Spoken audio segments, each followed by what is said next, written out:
Pahirapan ng ilang commuters sa ikalawang araw ng tigil pasada ng transport group ng Manibela. Nag-aalok naman ng libreng sakay ang ilang lokal na pamahalaan bukod sa service contracting subsidy mula sa gobyerno. Pero ayon sa transport group, hindi ito sapat para maisalba ang sektor mula sa krisis. Ang balitang ito ni Ace Cruz.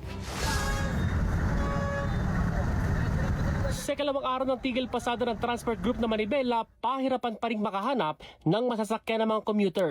Gaya ni Maribeth, malapit nang malate sa appointment dahil kalahating oras nang naghihintay ng masasakyan sa Philcoa sa Quezon City papuntang Quiapo sa Maynila. Dapat nga, 1 nandoon na kami. Anong oras na? 12. Oo, kaya ba?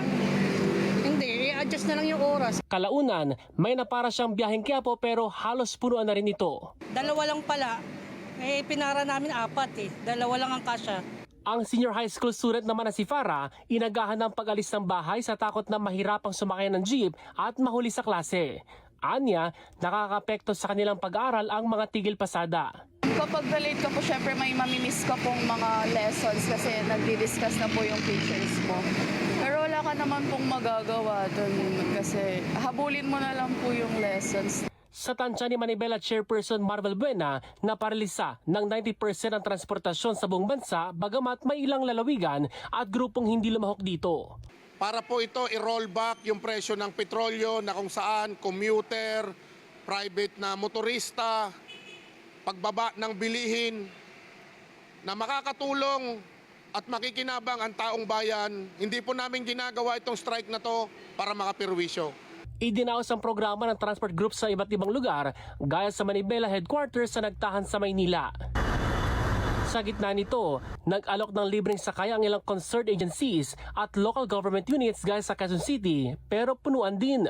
Bukod pa yan sa service contracting program ng bus gaya sa EDSA Bus Carousel, mga jeepney at iba pang PUV sa ilang ruta. Pero ayon sa Manibela, lugi pa rin ang mga driver kahit may subsidy mula sa pamahalaan. Hindi natin alam kung kailan yung unang payout nito.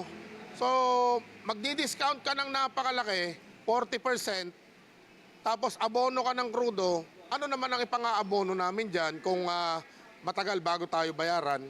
Una nang sinabi ng pamahalaan na bukas sila makipag-usap sa transport group para plansyahin ang ilang hindi pagkakaunawaan.